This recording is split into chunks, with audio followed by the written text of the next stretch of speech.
Senate. Please, let's take our seats. Asanteni sana.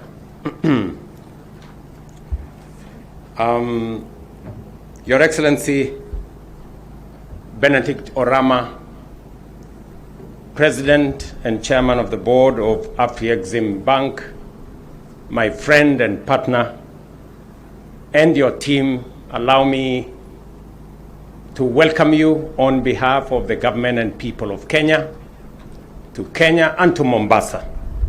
You're very much welcome. And today marks a very significant day. I have been in this region for the last 1 week. And Professor, as I told you earlier, I have engaged with almost 20,000 people in this region over the last 1 week, maybe more. And all of them know that there is something happening today in Mombasa about Dongo Kundu. And that is why I am delighted to join you today as we mark another transformative milestone in Kenya's economic journey: the signing of lease agreements between Kenya Ports Authority, the Special Economic Zones Authority, and the Afrexim Bank for the development of the Mombasa Special Economic Zone at Dongo Kundu, alongside the Naivasha Special Economic Zone in Nakuru, Naivasha. With these two special economic zones taking shape, we are fast-tracking our progress towards Vision 2030, Kenya's blueprint for national development and the bottom-up economic transformation agenda, the engine of inclusive development. The agreements signed today are part of a $3 billion MOU signed between the government of Kenya and Afrexim Bank in 2023. I remember when I came into office, I did instruct our treasury to, before doing anything else, redeem our space in shareholding of the Afrexim Bank. And I remember we did invest $40 million to recoup some of the shares we had lost in Afrexim Bank. And I want to assure the Afrexim Bank fraternity that Kenya shall continue to be a partner and a shareholder of Afrexim Bank going forward, and we will continuously invest in this bank because it is an African bank and we believe that it has the right orientation for the development of our continent. This partnership enhances economic sustainability through the public-private partnership framework, strengthen Kenya's resilience to climate change, shield the economy from external supply shocks, and boost food production, among many other areas that will be impacted by the developments that will be undertaken both here in Dongo Kundu and in Naivasha. Additionally, it plays a pivotal and vital role in economic recovery by ensuring a stable supply of essential commodities like fuel, fertilizer, grains, and edible oils. I am informed, and you heard for yourselves what Professor Orama said here, that the target for these two investments will be here in Dongo Kundu, matters to do with footwear, agro-processing, medical and pharmaceutical supplies, including petrochemical industries. And I have it on the authority of Professor Orama that the investment is in the region of $1 billion for these two special economic zones. That is close to 130 billion Kenya shillings. And it will create jobs here in Dongo Kundu, as was said by ministers here, about 40,000 jobs in that piece of land you see across the ocean there, and another 100,000 jobs in Naivasha. We will also be targeting here, as Professor Orama has said, textile industry, the e-mobility industry, the value chains around biofuels, and, as was said, glass manufacturing, among other industries.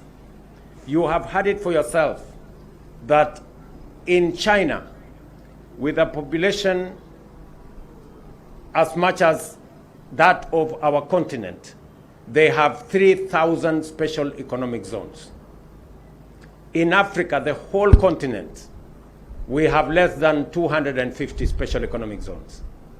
And it is the reason why, as government of Kenya, we have started in the last 2 years, 6 new special economic zones.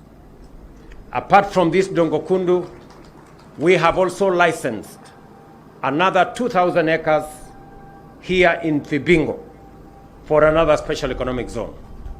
We have already invested as government of Kenya in a special economic zone in Sagana, another special economic zone in Thika, another special economic zone in Eldoret, another special economic zone in Joro, and another special economic zone in Busia. We are adding to the spaces that will help us enhance our manufacturing and levelize the field so that we can do more around investing. The government of Kenya has invested 3 billion shillings to develop these 6 new special economic zones. I was in Busia a few, maybe 2-3 months ago, and the special economic zone there is a sight to behold, right in Busia. I must commend one friend of mine called Moses Kuria, because he is the man I started with on this journey, and commend also my friend Salim Vuria, who took over from Moses Kuria. And now I have this good man called Lee Kinyanjui. Friends, we have a responsibility taking the country in the right trajectory. You heard what Professor Orama said about the potential that exists for manufacturing, for industrialization, around agro-processing, and all other processing and all other value addition mechanisms around special economic zones. And that is why the signing of these agreements here today are of major significance to the development of Kenya. And I don't take it for granted, Professor Orama, that you have taken time. I know we have discussed this.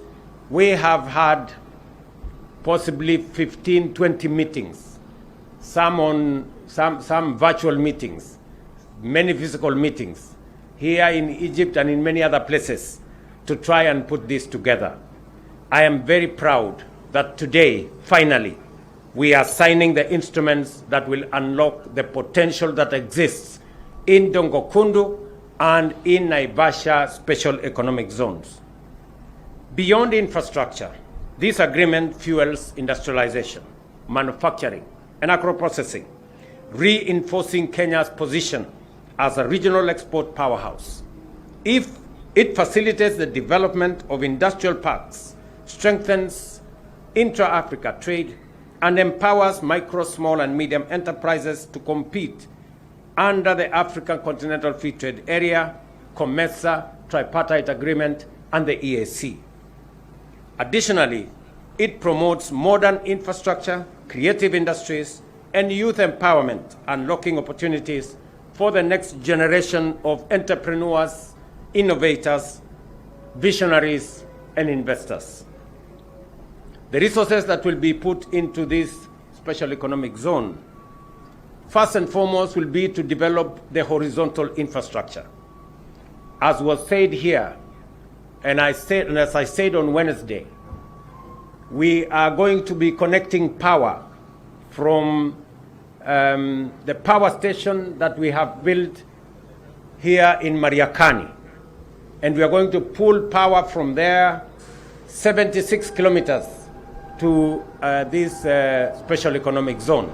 We already have 7 billion shillings dedicated for that exercise, and the procurement of the contractor to be able to deliver that transmission line is already underway. I also committed that we are going to improve the infrastructure around the port.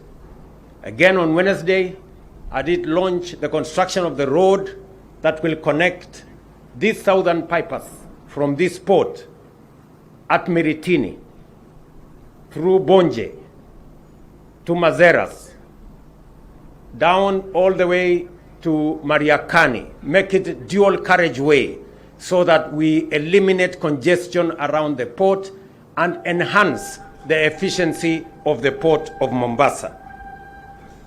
I take this opportunity to express our deep appreciation to you personally, Professor Orama, and to the board and management and staff of Afrexim Bank for their steadfast commitment to Kenya's economic ambitions.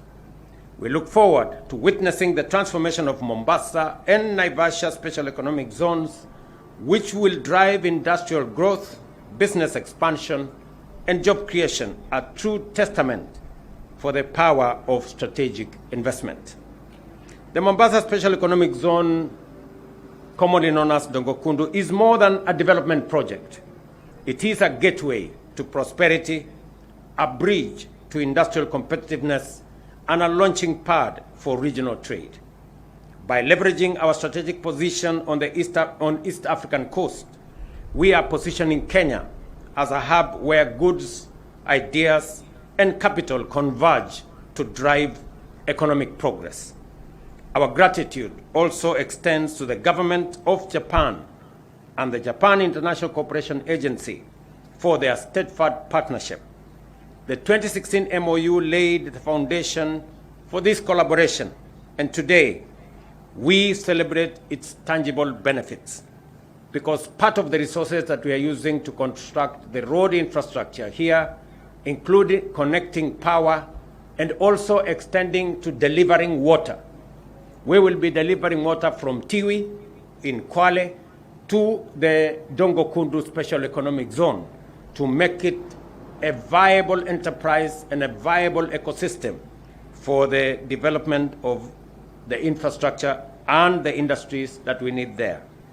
With this investment, that includes a 37 billion concessional loan from Japan and a 6 billion grant, Japan's support has been instrumental in developing critical infrastructure in the port of Mombasa and also in Dongo Kundu Special Economic Zone. Ladies and gentlemen, the enthusiasm from investors underscores the enormous potential of the Dongo Kundu Special Economic Zone.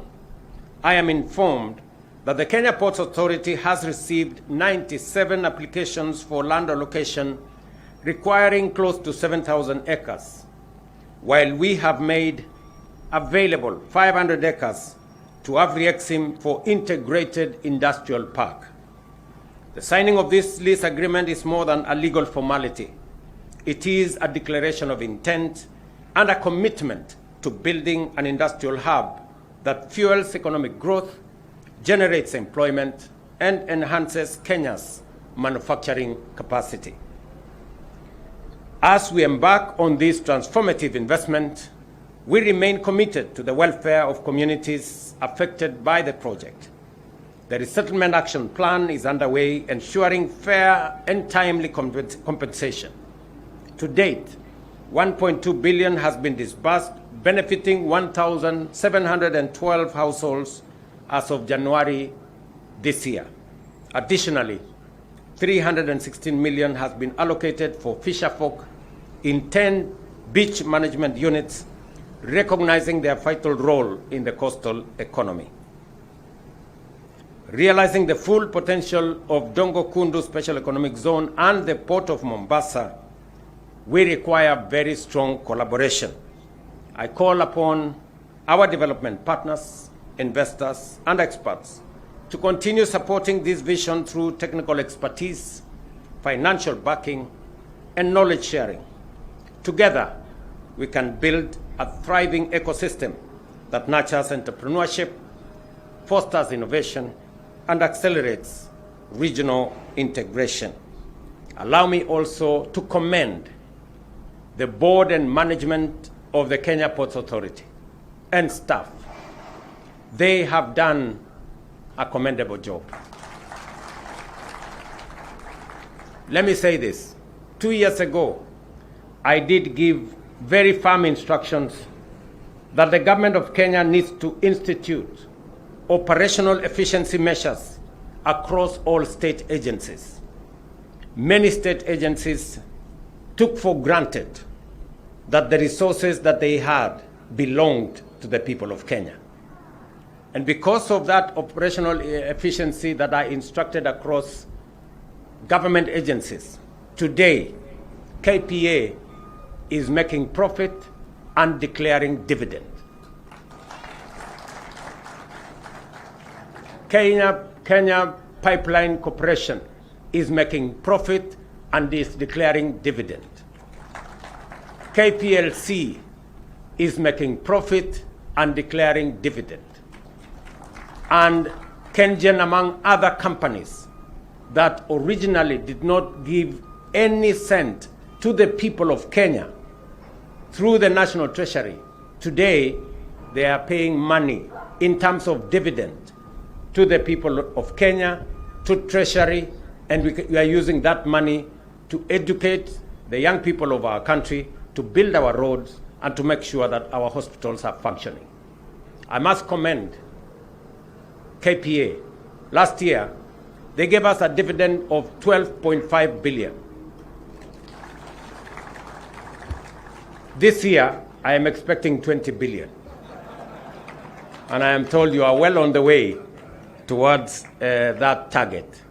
And because we want to share in the success of what you do, and we know that for us to get a dividend, there are men and women who put in long hours and a lot of energy and a lot of efficiency, I want to authorize that the staff of Kenya Ports Authority be paid.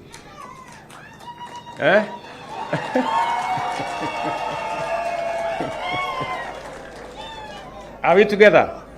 The staff of Kenya Ports Authority be paid a bonus this year for the commendable work they have done. In fact, Kenya Ports Authority has already attained the target of 2 million TEUs. That was the target for 2028. They are 3 years ahead of time.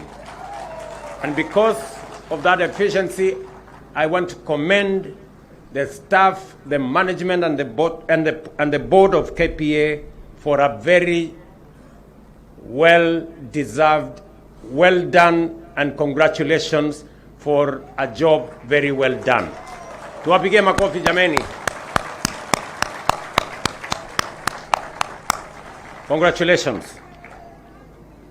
The same goes to all the other government agencies. And I have made a conscious and firm decision that government agencies that only drain our resources, those that are non-strategic, will be merged, and we are already working on 42 of them to be merged, and others will be closed down and transferred, and their services transferred to the private sector.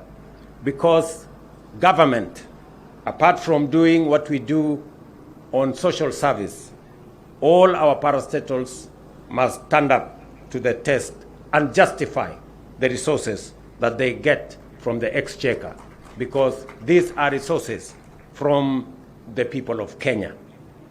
I want to also commend all the other government agencies and everybody else who is doing their bit in making sure that we march on towards a future that we can all be proud of as Kenyans. Allow me also to take this opportunity, because in my office, I work with men and women who support my vision and who drive the agenda that I have set out for the people of Kenya.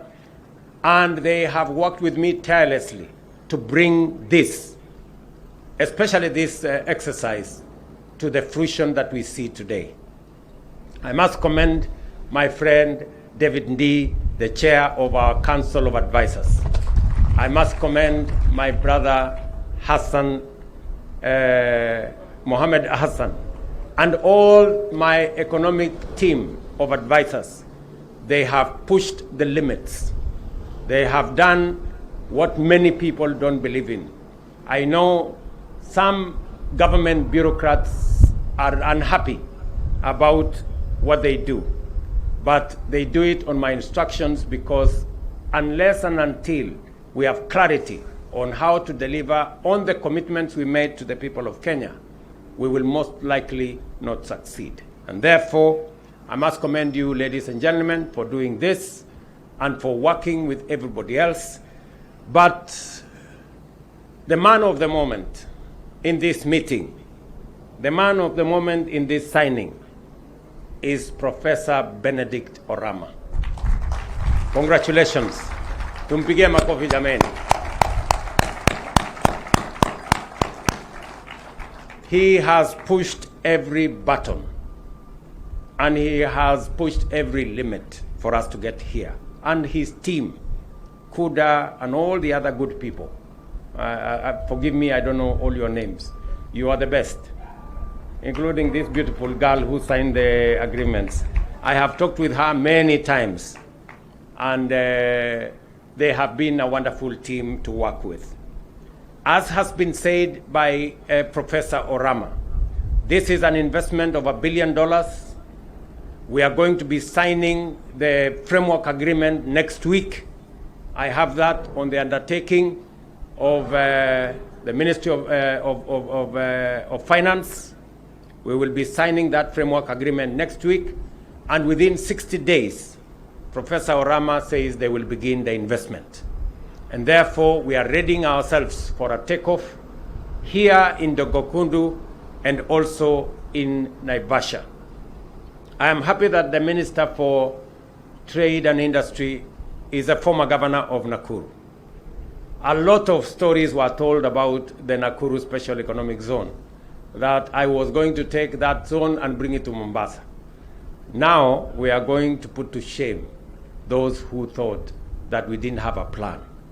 Not only have we increased the land available in Naivasha from 1,000 acres to 7,000 acres that we have bought as government of Kenya, but we are now going to be investing half of the money that is going to come from AfriExim in the infrastructure and industries in Naivasha as we do it here in Dogokundu. So, ladies and gentlemen, this is a very, very proud moment for me, that we are not here to sign a loan. We've come here to sign an investment. This is not going to be money. The $1 billion that is going to be invested here is not money government of Kenya is going to pay. This is an investment that is being made by people who see the opportunity in our country. And we must expand the horizon for more people to invest in our country by creating the confidence that is required. There is no way AfriExim and Arise would have invested in Kenya if they didn't believe in Kenya. And I want to ask us, as the citizens of Kenya, that first and foremost, we must believe in ourselves. We must believe in our country. You cannot badmouth your country from morning up to evening and expect others to believe in your country. We must be the first salesmen and women of Kenya. We must believe in this great nation. We can disagree on many things, but we cannot disagree on our motherland. Kenya belongs to all of us.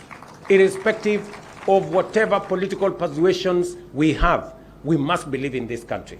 And we must put our nation first. It comes ahead of each and every one of us and our ambition and everything that we want and our interests. Kenya's interests supersede the interests of any individual, any political formation, or any political party. Because if Kenya succeeds, we all succeed. So I want to ask of all of us as leaders that first and foremost, we believe in Kenya. This is our country. We do not have a spare one. We must do whatever it takes to secure this country, to make this country peaceful, and to make this country an attractive destination for the people who want to invest. People and investors have different opportunities. They have opportunity to invest in different parts of the world. We must give them a reason to invest in Kenya by making sure that Kenya is that place that they can believe in. And therefore, I want to ask all of us as leaders, and today I speak here on behalf of both the national executive and I speak on behalf of the county executive, because the governor of Mombasa is not here. He asked me for permission. He is attending to a different assignment, but we are aligned on this matter of development in this Mombasa and in the Coast Province. We are all aligned, irrespective of the parties we belong to, irrespective of all other persuasions.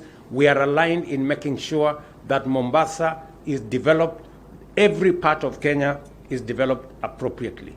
And therefore, I am very happy to represent my friend Abdul Samad Nasir, who is the governor of this Mombasa, as I speak for the Mombasa County government and speak for the national government, because we are one government and we are one nation. So I am truly happy to be here. This is an important milestone in the development of our country. As we develop this special economic zone, as we develop the other 6 special economic zones, the focus is on industrialization, manufacturing, agro-processing, creating jobs, creating value, so that we can enhance our competitiveness and we can enhance our wealth creation as a nation. There is absolutely no reason why we continue to import the very things that we can manufacture here at home. And therefore, these special economic zones gives us the opportunity to use the raw materials that we have, whether they are in the mining sector, whether they are in the agricultural sector, whether it is leather industry, whether it is cotton industry, and everything in between, for us to be able to drive the development of our country. Ladies and gentlemen, as I end my tour of this region, I end it as a very proud Kenyan that we are making the right steps in the right direction. We are not only connecting people to energy and to water, we are not only connecting places with roads, we are also connecting people with opportunities and investment for us to grow our wealth for our country, create jobs for our country, and create a prosperous Kenya that we all believe in. Asanteni sana watu wa Mombasa, asanteni sana watu wa Pwani, shukrani nyingi kwa kunikaribisha hapa Pwani. Sitakwenda muda mrefu, nitarudi tena. Asanteni sana and God bless you.